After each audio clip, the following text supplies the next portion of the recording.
Oh, Jonathan, dude, I can't believe I did this. What? I snuck into Santiago's office again, and I took another case file. Why do you keep doing that? It's just how I get off. Oh, This is great.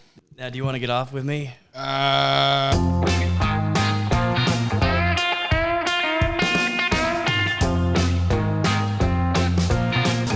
Okay, so I pulled a case file. Jeepers Creepers Reborn, coming out in 2022. Oh, did you? Yep, absolutely. It's got so much information. Really? Just Is there really well-known actors, directors, writers involved with it? Absolutely. Like if I were to go and try and do some investigations on the actress and the actors in this movie, would I find like a long history of their acting career? Nope.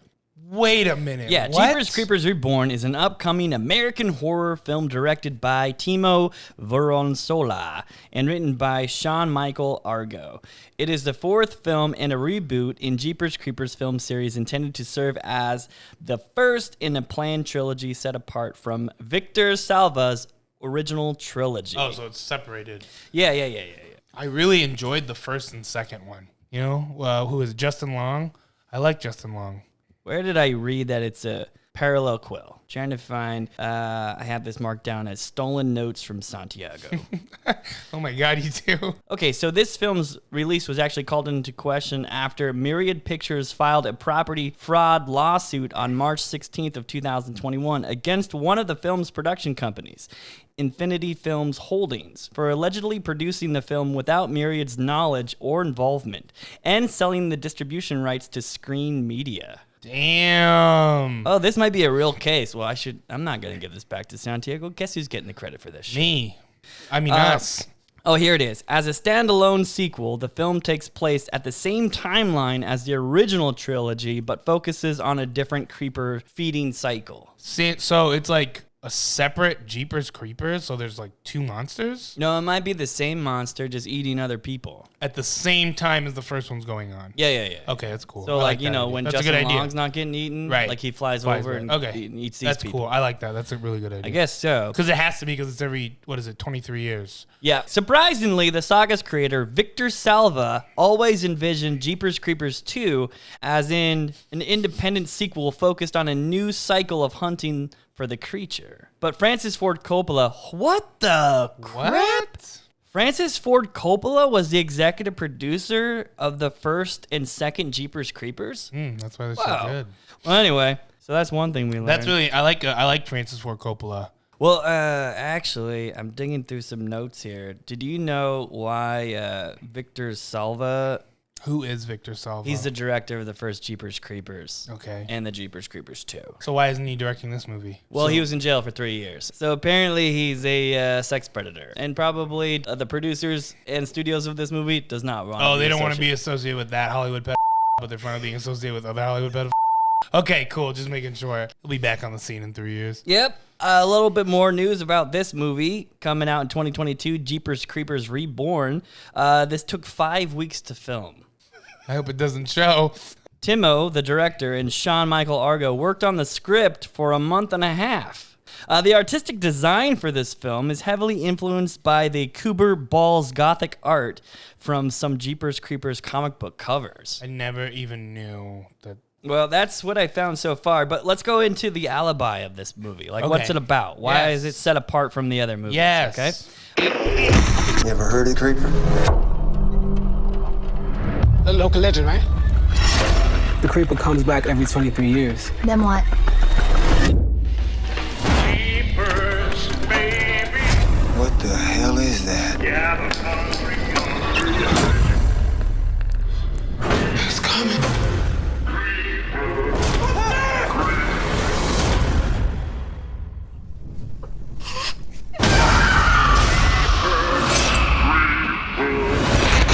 Forced to travel with her boyfriend, Lainey, she begins to experience premonitions associated with the urban myth of the creeper. Ooh, like mental premonitions? Uh-huh. Didn't Justin Long have that shit? Didn't they dream it and it came true? That was part of the lore of Jeepers Creepers. Mm-hmm. Essentially, is if you become a victim of Jeepers Creepers, your soul essentially becomes intertwined with him, and you can go around and warn future victims. Okay. So the director, Timo Vuorensola, has 10 projects under his belt. Oh, that's a lot. He is known for Iron Sky in 2012, Iron Sky, The Coming Race from 2019, and the Star Wreck in the Perkening in 2005. What the fuck is It's that? a fan favorite, I suppose. But I hope the movie's good. I like that it only took them 12 weeks to film. Let's just pretend that Jeepers Creepers Reborn is going to be just like awesome. You know, some directors are like painters. They're just like, no. And you're like, wow, yeah, no, you're... Like auteurs. Right. They're like the type who make movies called...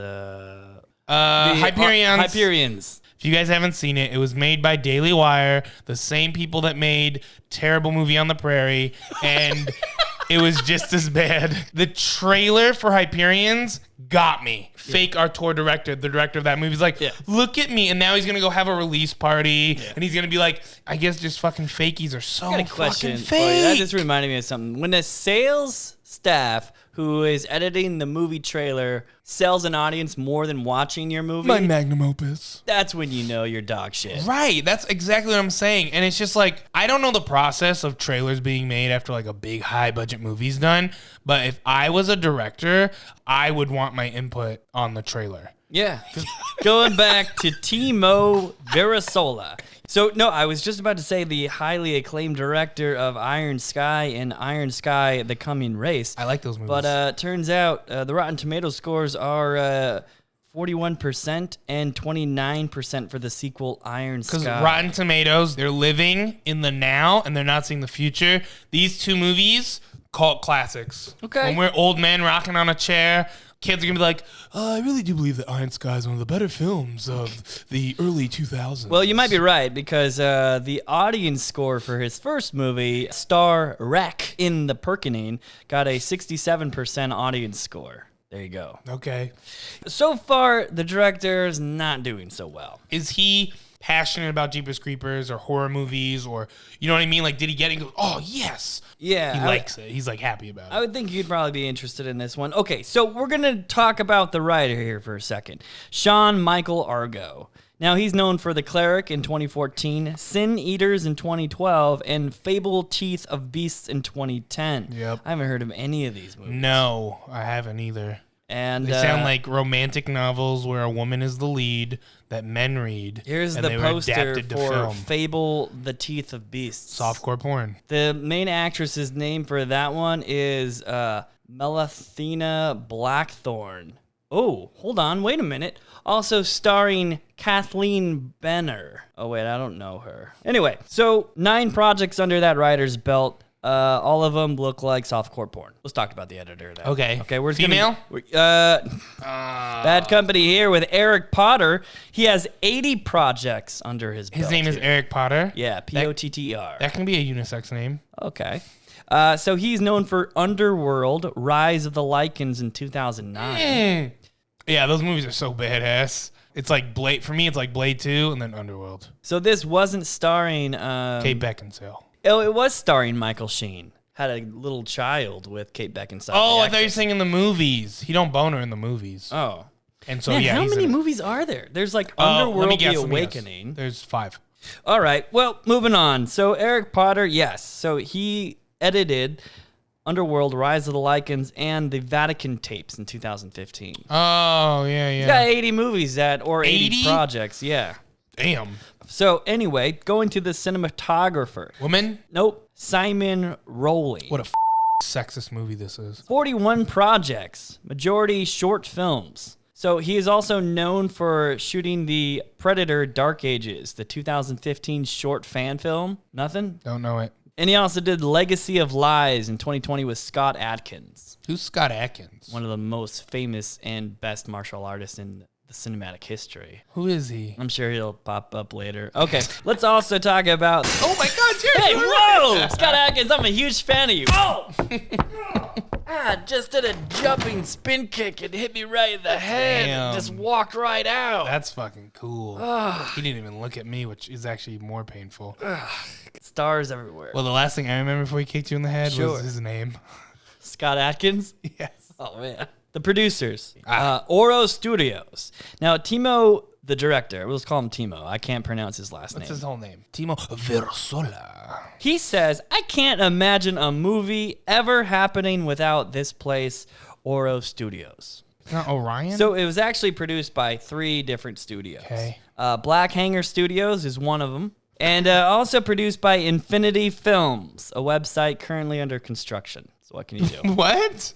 You want to talk about the Patsies? Because you mentioned them earlier. How I don't even know the Patsies. Okay, well, we got one, Sydney Craven. Oh, also a little side note here, no relation to Wes Craven. She's the daughter of Gary and Pauline. Who is that? She's the lead of this movie. She's been in? Come Out of the Woods. I don't like the way you said that. Okay, Give it one more take. Come Out of the Woods. Can you... Here, let me just direct Come you Out of the Woods. That's nice. 2017. That's like a cop. Can you give me more of like the first word in that movie, more sexual? Oh, yeah, sure. Go ahead, go for it. Action. Come. Oh, Jesus. What? No wonder you and your wife divorced. My God. Yeah. Oh. There was a little asterisk here. It said, listed on BBC's New Talent Hot List in 2017. I don't know any of those. You know, things. that's interesting because I believe that list is pretty old now, and we haven't heard of her. So we got Imran Adams. He's been in 5 projects so far. He is known for being in television shows called Ghosts in 2019 and it's new. Hollyoaks in 2020. Don't know it. Yeah, so we're going to move on. We're just going to go right on in to Jeru Benjamin. He's been in 10 projects. Top Boy. The fuck? I mean, how is he still in the business after doing a movie like and that? And also Coronation Street. How the I fuck? guess after he did Coronation Street, he became a top boy.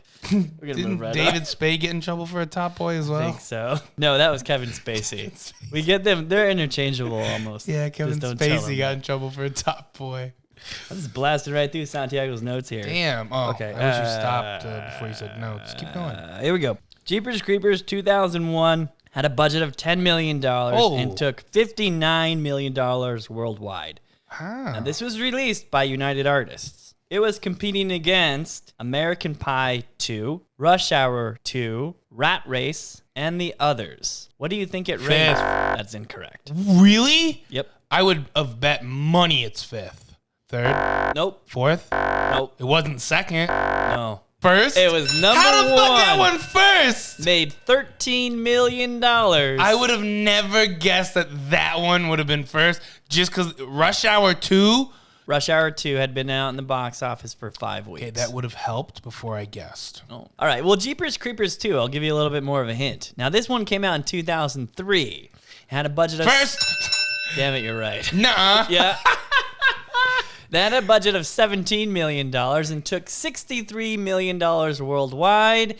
The movies are going up and up. The budget's going up. The numbers are going up. It made $15 million. It was competing against Freaky Friday, SWAT, Open Range, and Pirates of the Caribbean, The Curse of the Black Pearl. Don't you love that? Let's get on to this then. Jeepers Creepers 3 in 2017 came out. Now, they actually traded United Artists for Screen Media Films. Okay. United Artists got cold feet from the director. Now, in 2003, Wait, I'm all sorry. the way to What? 2017. United Artists got cold feet from the director? Oh, that's What right. does that even mean? It means they wanted to dump any association with Victor Salva as they could. Oh, because he's a...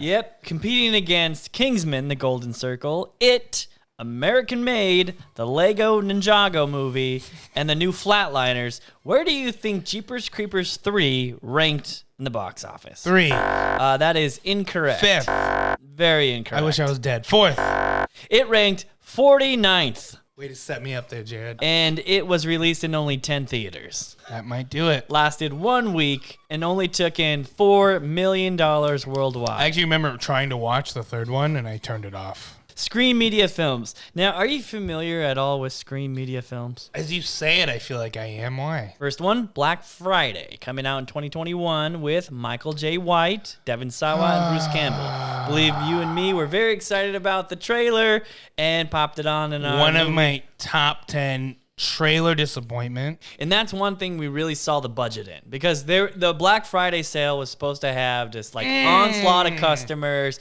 plowing through the store, I remember ripping things off the you rack. and we could not stop talking. It was the worst big sale scene in a movie ever. Yeah, The worst illustration of one it. of the best Christmas crazy scenes trying to shop is Jingle All the Way, and we were comparing it to that. Yeah. And it was pathetic. Yeah, they couldn't even do like a medium close-up shot and have like It the was- 10 people that were showed up to set that day as an Right. extra running across the screen. It was. They wouldn't even so- do that. It was. I just assumed that Bruce Campbell got lied to Yeah. for this movie. Well, he'll do anything for money at a point. Why would you even say that about him? Black Friday, not a good movie. Do not waste your goddamn time. All right, So stop Stoker taking us Hills. off track. Can we All right. focus? Then we also got Stoker Hills. 17% on Rotten Tomatoes. Wow, who could have But guessed? oddly enough, it had a 99% audience score. Oh, it must be like a right-wing movie then. That's strange. Okay, so Naked Singularity, 2021, John Boyega's next movie after the Star Wars franchise, 26% on Rotten Tomatoes. Oh, Willy's Wonderland in 2021 Oh, I watched Willy's Wonderland. with Nicolas Cage. Yeah. 60% on Rotten Tomatoes. Yeah. The Jesus Rolls in 2020 with John Turturro. That's his directorial debut. It was a Big Lebowski spinoff. Like, he made his own movie. Oh, wait. Oh, that's kind of cool. Yeah. That's kind of interesting. Not very good at all. Apparently, don't- 20% on Rotten Tomatoes. yeah, that makes sense. So those are some of the most prominent movies that Screen Media Films has produced so I like far. that you said prominent, even though it had no meaning in any of those movies. Well, that doesn't bode well for this movie. Jeepers Creepers Reborn. Yeah, that's pretty scary. So the producers, the writer, the director, all The terrible. actors. So I have a couple eyewitnesses. I didn't talk to him at all. It's Santiago. And she's been working on this report for a while. So the soloist, she's talking to eyewitnesses out on the street. This is my neck of the woods, Santiago. Back the off. Yeah. All right. So the soloist said, "I just like for this film to give us some answers about where the creeper came from and if it can actually be killed once and for all." So she hasn't seen the second movie? I guess not. Or the first movie? I guess or the not. third movie? Cool. Okay, good job, Eyewitness. So Elm Street says, "I'm glad the creeper is back. But even though he's problematic, I wish Salva had some script input." Even though he's problematic. Oh, he did. I totally forgot. So just to let you know, whoever this Elm Street guy is, Yeah. his idea of being a at the max is, well, that's problematic. Here, I'll be Victor Salva taking a hypothetical call from the producers of Jeepers Creepers Reborn. Oh, are we doing role playing? Oh, here we go. I heard someone wins a call from a producer. Oh, God. Mr. Producer, when's the last time you talked to Victor Salva, you fucko? Every day with pen pals. There you go. Pen pals, we're writing letters. I'm spraying perfume on the letters too, and I God. send it. Play the song. Jeepers Creepers. Everybody loves this song. Hello, Victor Salva, please. Hey, this is Victor. What do you want? Oh, I need your input. For? Jeepers Creepers Reborn. Okay, here's the number one thing you need more. I love it. Why would Elm Street be Hold like? on, I'll get some more kids on the line. Oh, Macaulay Jesus. Culkin. Can you get him out of here? Corey Jared- Feldman. Jared River Grace. Phoenix and his little brother Joaquin. Both past their 40s. Corey Haim. I'm going to get them all. I got some calls to make. Go ahead, read us what our eyewitness, nicknamed Elm Street, said from beginning, please. Looks like he saw the trailer. Okay. He says, "I'm glad the creeper is back. But even though he's problematic, I wish Salva had some input. He created the series, which has nothing to do with his personal demons. Oh, so he's afraid that they already had like a script going on. Right. There's going to input Jeepers Creepers opposed to maybe Freddy Krueger. That would be disappointing because the previous film reintroduced Gina Phillips as a setup for the fourth film.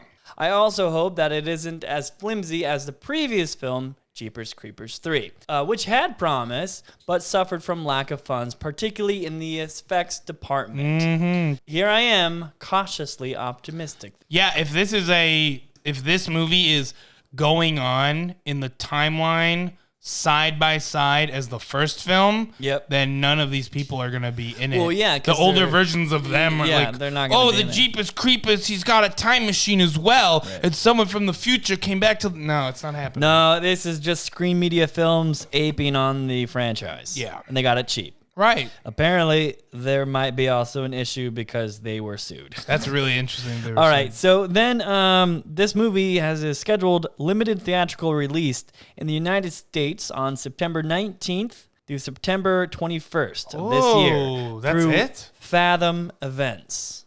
This is the weirdest release. It don't even feel legal. Did you know that Jeepers Creepers is actually inspired by a real life killer? His name is Dennis Depew. Go on. He was a real life killer that inspired the horror movies Jeepers Creepers. Oh. So do you want to hear what Dennis Depew actually did? Oh my God. Can we just become a serial killer podcast? Well, this is the actual reason why I think Santiago had this case filed. Oh, okay. So Dennis Depew's wife was reported missing on April 15th of 1990. Neighbors immediately suspected that her husband Dennis was behind her disappearance. It was suggested that maybe Dennis snapped one day when Marilyn filed for a much-needed divorce. While dumping his wife's body, Depew assumed he was alone. However, Ray and Marie Thornton were driving along the particular stretch of road at the very moment and found themselves bearing witness to Dennis disposing of Marilyn's corpse behind a church. Before they could fully comprehend what was happening, Dennis was in his van, following close behind them for several miles, and then disappearing completely until March of 1991. How the is that inspired at all? I guess. Jeepers Creepers make things out of people's skin and bones. Oh. How does fucking guy killed one woman? You make a whole supernatural franchise off of it? I mean, well, if you ask the the original director of the first movie and the second one, he says that the movie was more inspired from Stephen King's It and Duel, Steven Spielberg's debut movie about like I a don't guy care. closing. Are you a fan of Jeepers Creepers the original? Oh yeah, I like the What first movie. does Jeepers Creepers license plate say on the back of his? Oh my God. Be eating you. Oh, Do you know his weapons that he has in his arsenal? Oh, he has that cool little like ninja star Yep. made out of like skin and bone. Oh, he has that weird thing that shoots out of his car. Yeah, a spear. Oh, is it a spear? Yeah. But it's like tied to a rope. Yep. It like pulls people to the car. Yeah, so it's like It's like an old fishing. ice cream truck, really. Yep. Yep. That's all I can think of. So the Creeper employs a variety of weapons in his pursuit of food. He commonly carries daggers and throwing stars made from the flesh and bones of his victims. He also uses a medieval battle axe I was gonna say axe, but I didn't want in to sound like the an ass. first and third films. All right.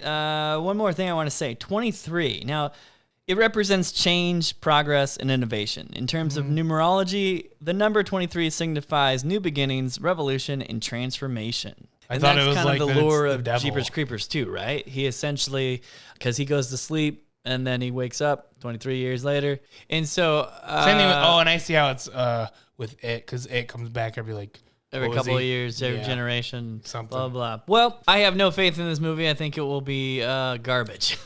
My head and my gut Okay. are telling me obviously it's gonna be shit.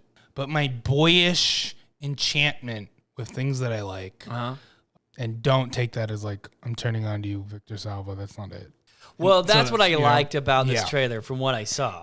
Well, I liked the fact that it had a killer coming after a group of kids. Right. And, You love when kids get murdered. all right, a group of teens going into a escape room, Yes. being hunted and trying to discover ways of getting out.